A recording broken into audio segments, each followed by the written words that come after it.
Bring in Sanders Morris, Harris chairman with an assets under management of $4.9 billion. George Ball. George, great to see you again. Joe, good to see you.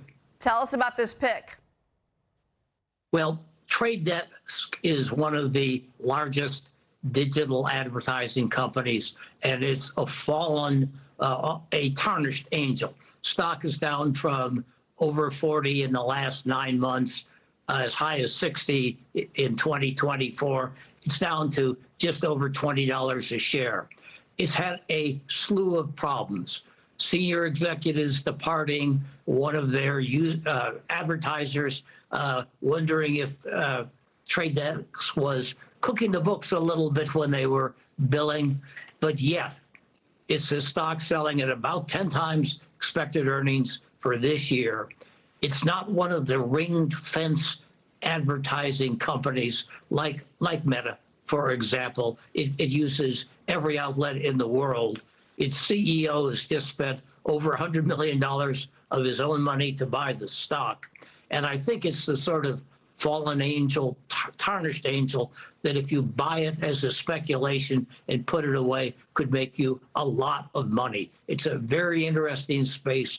This is a extraordinarily good company, and it ought to come back and to roar back, I think. Ticker is TTD, and the stock is down about 60% in the past 6 months. Again, that is certainly an opportunity to be looked at. Let me ask you about earnings seasons. We're now really kicking off right now for the first quarter, and it's going to be messy. It's going to be sticky. There's going to be a lot of talk about inflation and overseas issues.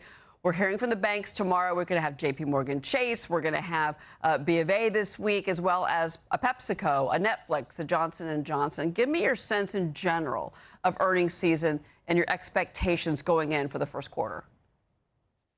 Earnings season always surprises on the upside.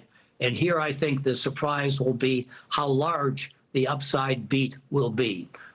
And to be segment specific, I think the banks are going to have a roaringly good quarter to report, even better than analysts who've been raising their estimates of late.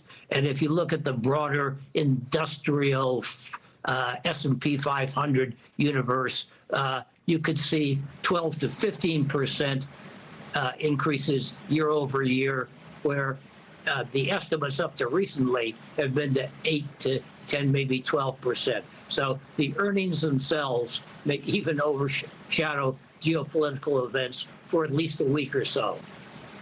What about the AI trade? Do we need to be kind of careful right now?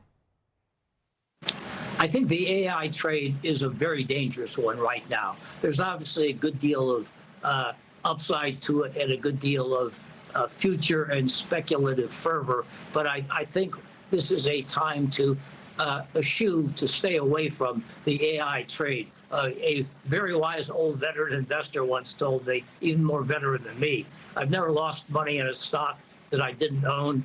And here I think the downside risk in the AI stocks, the AI specific stocks, is quite a bit more than the remaining upside. So don't eliminate them from your portfolio, but I would use equal weighted ETFs rather than ones that are market weighted as a way of diminishing the downside exposure from AI for the time being. Yeah, no, and I'm looking at our RSP as one of your recommendations here. But again, really kind of saying, okay, a little bit careful, a little bit cautious, but still look for opportunity. George Ball, it's always great to see you. Thank you for being here, George.